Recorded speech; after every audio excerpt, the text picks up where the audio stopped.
Librerías Verbum. Más de 20 años de servicio. Más de 8,000 títulos en temas de exégesis bíblica, teología, filosofía, liturgia, rituales, vida religiosa, espiritualidad, sociedad y religión, arte sacro y, por supuesto, las mejores Biblias al mejor precio. Además, si no tenemos un libro, lo buscamos. Avenida Cuauhtémoc 1116, Colonia Letrán Valle, Ciudad de México. Informes y ventas en www.libreriaverbum.mx y al 55 5688 9286 y 55 5688 9295.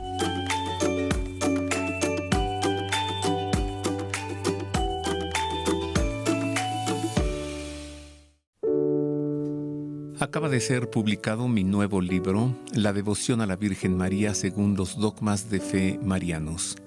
Devoción sustentada en sus 4 dogmas de fe: la Inmaculada Concepción, Madre de Dios, siempre Virgen y Asunción al cielo.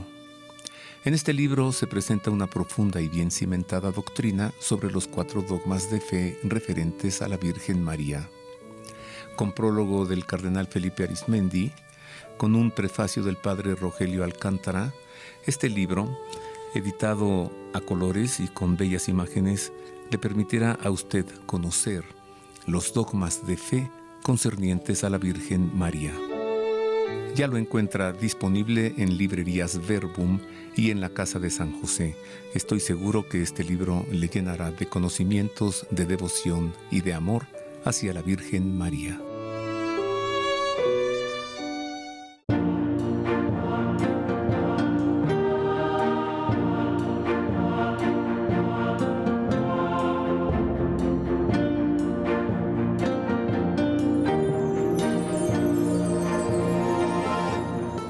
Estamos de regreso y les saludo con cariño y con alegría porque tendré el gusto de presentar a uno de los papas más queridos. Él escribió un documento apostólico en el que explica la relación entre la ciencia y la fe.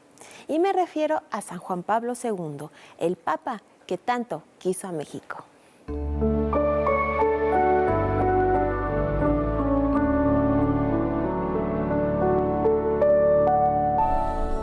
San Juan Pablo II, de nombre Karol Wojtyła, es el pontífice número 264 en 2000 años de iglesia. Ha sido el papa más conocido y amado por los mexicanos, pues logramos ganarnos su amor y supimos entregarle nuestros corazones en cada uno de sus 5 viajes a México. Karol nació en Wadowice, Polonia, el 18 de mayo de 1920. Cuando tenía 9 años de edad, murió su madre y más tarde su hermano. Junto con su padre cambió de residencia a Cracovia, donde pudo estudiar en la universidad. Pero al morir su papá y quedando ya solo y sin familia a los 20 años de edad, decidió ingresar al seminario para llegar a ser sacerdote. Se ordenó en 1946, fue nombrado obispo auxiliar de Cracovia en 1958 y el Papa Paulo VI lo creó cardenal en 1967. Fue electo sucesor de Pedro el 17 de octubre de 1978.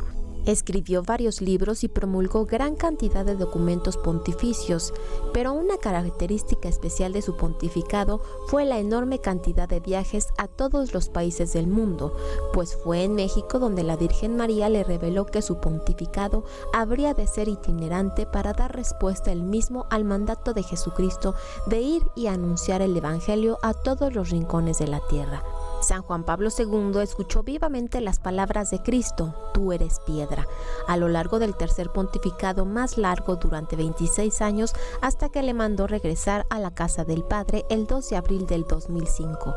Había muerto San Juan Pablo II, el Papa grande, el Papa mexicano, como él mismo dijo sentirse, el Papa que le llamó a esta tierra México siempre fiel. Fue beatificado el 1 de mayo de 2011 por el Papa Benedicto XVI y canonizado por el Papa Francisco el 27 de abril del 2014. Su fiesta litúrgica se celebra el 22 de octubre de cada año. Qué bien dijo Marisa, que posiblemente uno de los papas más queridos, Juan Pablo II, añorado también. El Papa es mexicano. ¿Te acuerdas? Muy bien. ¿Te acuerdas? El Sale Papa muy bien, en sí. México. Pues así, tanto así quiso a Dios. Sí, y él en el documento Fides et Ratio, ¿verdad? Fe y razón. Así Dice es. cómo la fe y la ciencia pues, se complementan. Así es. Sí, Adolfo, definitivamente. a ver, la partícula de Dios. Pero vamos a meter primero la información, ¿sí? Muy Para que ya Adolfo nos platique ya más extensamente qué es esto a lo que se le llama la partícula de Dios. ¿Y tendrás alguna palabra sobre este pobre hombre, Stephen Hawking? ¿no? También. La partícula de Dios, mire. En los años 60 del siglo pasado, el científico Peter Higgs propuso la existencia del llamado campo de Higgs, algo semejante a un campo magnético, aunque de naturaleza distinta. Este campo debía llenar todo el espacio y tenía la propiedad de dar lugar a una partícula material que obviamente se conoció como partícula de Higgs, cuya principal propiedad consiste en que, en caso de existir, podría dar lugar a todas las demás partículas elementales, razón por la que se le conoció como madre de todas las partículas, a lo que alguien despectivamente expresó, ni que fuera la partícula de Dios. La hipótesis es de tal trascendencia que fue la principal razón por la que la Unión Europea y varias naciones del mundo invirtieran cantidades exorbitantes de euros para construir el Gran Colisionador de Hadrones, un instrumento de altísima tecnología, un acelerador circular subterráneo de partículas de 27 kilómetros de circunferencia, ubicado en la frontera franco-suiza, capaz de acelerar protones prácticamente hasta la velocidad de la luz y luego hacerlos colisionar de frente. La partícula de Higgs tiene una masa de más de 500 veces la masa del protón. En física, todas las partículas son bosones o fermiones según sus características básicas. La predicción de Higgs le valió el Premio Nobel de Física en 2013, cuando los primeros resultados del colisionador sugirieron la detección por primera vez del bosón de Higgs.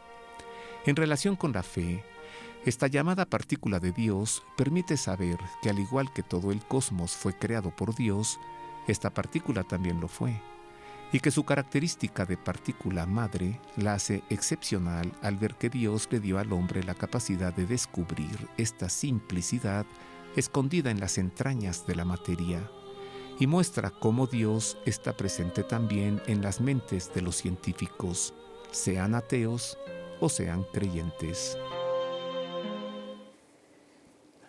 Bueno, esta es la explicación. Ahora tú, por favor, danos la explicación de la explicación. Pues mira, lo Ya que vimos pasa... por qué le llaman la partícula de Dios cuando ni siquiera se le llamó así. No, en realidad, mira, el nombre es un nombre muy prosaico y muy difícil de conocer por la mayoría de la gente porque su nombre real es el bosón de Higgs. Ajá. Ahora, los bosones son un tipo de partículas. Todas las partículas fundamentales que existen son o bosones o fermiones. O sea, esto porque siguen lo que se dice una estadística, la estadística de Bose, un científico Einstein. Ellos desarrollaron un tratamiento matemático que describe estas partículas, los bosones, y Fermi, otro científico, y Dirac, otro más, desarrollaron la estadística que estudia los otros tipos de partículas. Por eso son unos bosones y otros fermiones. Ahora, dentro de los bosones, de estas que son básicamente la materia que conocemos, cada vez iban descubriendo más y más y más y más partículas. Se iba complicando mucho lo que se llamaba el zoológico de las partículas.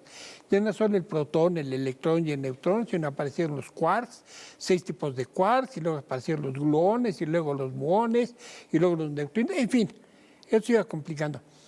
Pero hay una teoría que se conoce como la teoría del todo, la teoría unificada, que dice que todo debe de expresarse de una forma mucho más simple, lo cual no se ha logrado, pero se ha avanzado. Y dentro de esta búsqueda de una simplicidad, el científico Peter Higgs, en 1962, si mal no recuerdo, propuso una teoría de algo que él llamó el campo de Higgs, campo en el sentido de como un campo eléctrico. O sea, la electricidad pues está en el ambiente, no se ve, pero si uno tiene una carga eléctrica y le pone otra carga eléctrica, pues se atraen o se repelen por ese campo eléctrico que hay entre las cargas. así como el campo eléctrico, hay un campo que él llamó el campo de Higgs, que era algo que llena el espacio y que tiene la posibilidad de generar partículas en ciertas circunstancias. Una partícula en concreto, que se conoce como el bosón de Higgs, que sería una partícula sumamente pesada, pero que de existir tal partícula, esa partícula podía explicar todas las demás partículas. De la desintegración de un bosón de Higgs podría explicarse eventualmente el protón, el neutrón, los quarks, por qué tienen las masas que tienen, por qué tienen las propiedades que tienen, en fin, es como la partícula madre, digamos, o sea, la madre de todas las partículas. Y como en el caso del átomo primigenio, no faltó un científico con tintes cómicos que le llamó la partícula de Dios. Así, esa partícula explica todo, pues tiene que ser la partícula de Dios. Claro, Dios no tiene más vela en el entierro que ser el creador del universo. Pero fuera de eso, no más. fuera de eso, pues no hay una partícula en concreto que sea la especial, la querida por Dios, ¿verdad? Ay, Adolfo, pues gracias por venir a decirnos. Ahora, ¿qué relación hay entre la partícula de Dios con Stephen Hawking? Nada, ¿no? Nada, ¿o sí? Bueno, tiene una cierta relación en cuanto a que esta partícula de Dios, como te decía, surgió de esta idea de que todo el universo debe poderse explicar de una forma simple. Tiene que haber una teoría unificada del todo. Y Stephen Hawking fue uno de los científicos que estuvo trabajando en esta dirección. Él trabajó mucho, claro, se le conoce más por lo que hizo de los hoyos negros, pero trabajó más sobre todo en la teoría del todo. De hecho, hay por ahí una película sobre Stephen Hawking que creo que se llama precisamente así, la teoría del todo, porque fue uno de sus grandes anhelos, como lo fue de Einstein también, que no se ha logrado establecer esta teoría del todo. Lo malo es que, pues yo no sé si a Hawking por la enfermedad o por qué circunstancia, pues como que llegó un momento en que, con todo respeto, como que ya no le empezó a funcionar bien el cerebro. En el sentido de que al final propuso unas hipótesis y unas teorías científicas que tienen un poco de científico. En su último libro, El Gran Diseño, él llega a afirmar que Dios no es necesario para crear el universo, que el universo se puede crear a sí mismo. El universo se crea solo. Y eso científicamente es una barrabasada. Y teológicamente también. Así es. Gracias, querido Adolfo. No, al contrario, qué oportunidad poder platicar estos temas. Sí, la clase. Gracias. Y hasta aquí este programa, El Big Bang y la partícula de Dios, un programa que tuve el gusto de hacer con Adolfo Orozco hace 5 años, un programa que se transmitió en julio del año 2019, El Big Bang y la partícula de Dios. Adolfo Orozco descansa en paz, murió en la madrugada del pasado lunes 26 de febrero, ahora está en el cielo contemplando el rostro de Cristo, ese rostro que Él tantas veces nos mostró en casi 1000 conferencias acerca de la sábana santa. Elevamos una oración también para que nuestro Señor le dé a Marisa, su esposa, pues la aceptación necesaria y el consuelo que necesita. Descanse en paz. Adolfo León Orozco Torres.